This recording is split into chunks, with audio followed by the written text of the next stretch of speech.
Selamat pagi dan salam jumpa dengan anak kami kelas 8. Bagaimana kabarnya, Nak? Semoga tetap sehat, semangat, dan bersyukur dalam hidup. Nah, pada hari ini kita akan melanjutkan materi kita bab yang kelima dengan subtema B, Roh Kudus memberi daya kekuatan. Nah, hari ini sebelum kita lanjutkan materi kita, mari kita bersatu dalam doa. Dalam nama Bapa dan Putra dan Roh Kudus, amin. Selamat pagi Yesus yang baik. Pada hari ini kami mau belajar bersama kelas 8. Hadirlah bersama kami agar apa yang kami pelajari boleh kami mengerti. Dan kami juga mendapatkan daya kekuatan daripadamu. Doa ini kami sampaikan kepadamu dengan perantaraan Kristus Tuhan kami. Amin. Dalam nama Bapa dan Putra dan Roh Kudus. Amin. Anak-anak Ibu, apa itu Roh Kudus? Roh Kudus adalah rohnya Allah sendiri yang melanjutkan tugas dan peran untuk menghimpun pengikut-pengikutnya untuk membangun kembali, memperjuangkan, membangun kerajaan Allah di bumi kita ini. Roh Kudus inilah yang membimbing dan menuntun kita agar kita hidup sesuai dengan kehendak Tuhan.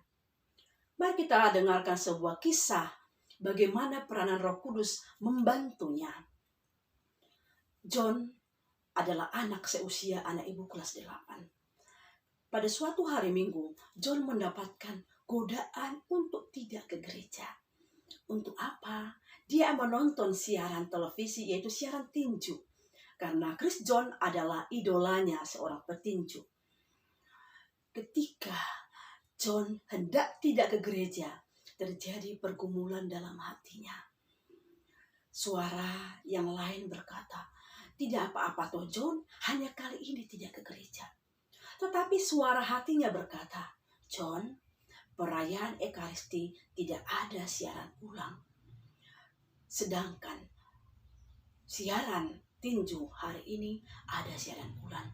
Dan kamu masih ingat, 1 bulan yang lalu kamu memohon pada Tuhan supaya memberikan kesembuhan pada adikmu. Dan ternyata adikmu sembuh. Dengan pergumulan dalam hatinya, akhirnya John memutuskan untuk ke gereja. Maka John bergegas ke gereja. Dan dia bisa melupakan godaan tadi. Ketika di gereja dia fokus hanya Allah, hanya Tuhanlah satu-satunya yang harus dalam hatinya. Dalam cerita, kisah John tadi mau mengatakan Roh Kudus diperlukan manusia.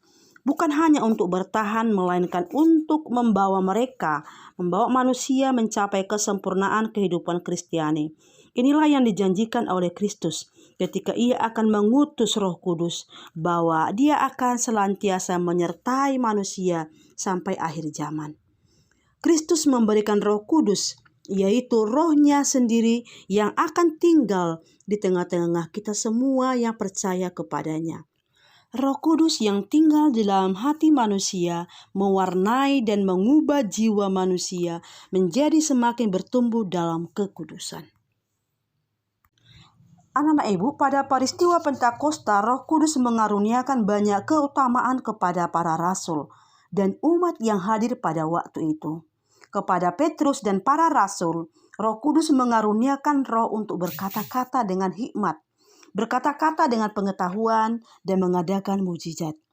Dan umat yang hadir pada peristiwa Pentakosta juga diberi karunia iman, menafsirkan bahasa roh.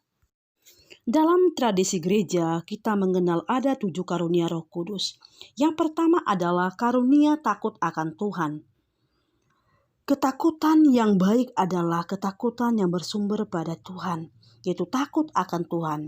Ketakutan pada tahap ini membantu seseorang untuk membawanya kepada pertobatan awal. Yang kedua, karunia keperkasaan adalah keberanian untuk mengejar yang baik dan tidak takut dalam menghadapi kesulitan-kesulitan yang menghalangi tercapainya kebaikan tersebut. Karunia yang ketiga adalah karunia kesalehan. Lalu yang keempat adalah karunia nasihat. Karunia ini adalah karunia yang memberikan petunjuk jalan mana yang harus ditempuh untuk dapat memberikan kemuliaan yang lebih besar bagi nama Tuhan. Lalu yang kelima adalah karunia pengenalan. Karunia ini memberikan kemampuan kepada seseorang untuk menilai ciptaan dengan semestinya. Lalu yang keenam adalah karunia pengertian. Adalah karunia yang memungkinkan seseorang untuk dapat mengerti kedalaman misteri iman. Artinya, ini adalah seumpama sinar yang menerangi akal budi kita, sehingga kita dapat mengerti apa yang sebenarnya diajarkan oleh Kristus dan misteri iman seperti apakah yang harus kita percayai. Lalu yang terakhir adalah karunia kebijaksanaan. Adalah karunia yang memungkinkan manusia untuk mengalami pengetahuan akan Tuhan dan segala sesuatu yang berhubungan dengan Tuhan. Mari kita baca teks Kisah Para Rasul bab 2 ayat 13-21 mengenai khotbah Petrus. Pada teks ini, Petrus mewakili para rasul berbicara tentang tanda-tanda yang baru saja dilihat dan didengar oleh jemaat.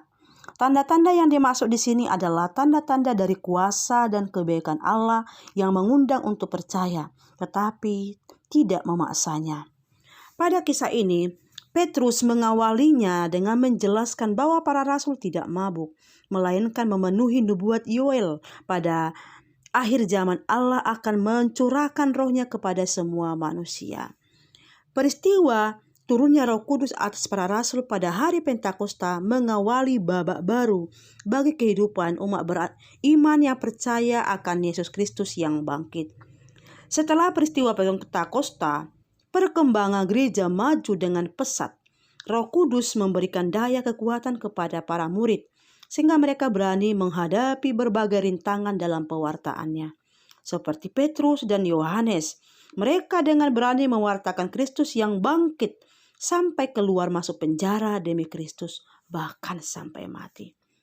Roh Kudus mendampingi gereja sehingga gereja sebagai persekutuan tetap hidup dan berkarya.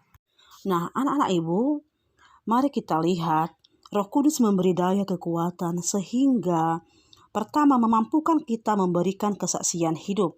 Lalu yang kedua, Roh Kudus memampukan kita untuk melaksanakan tugas pelayanan. Lalu yang ketiga, Roh Kudus menggerakkan dan mendorong kita untuk membangun persekutuan yang kokoh. Dan yang keempat, Roh Kudus mendorong umat beriman untuk saling menguduskan melalui kegiatan liturgi. Anak-anak ibu, kita juga seharusnya menyadari bahwa karunia-karunia Roh Kudus bekerja di dalam diri kita. Karunia-karunia Roh Kudus tersebut bekerja dengan cara rohani. Maka karunia-karunia ini akan membantu kita untuk mencapai kekudusan dan menghantar kita kepada kesempurnaan kebajikan, baik kebajikan ilahi seperti iman, harapan, dan kasih, maupun kebajikan pokok apa itu? Kebijaksanaan, kearifan, keadilan, dan keberanian, dan penguasaan diri.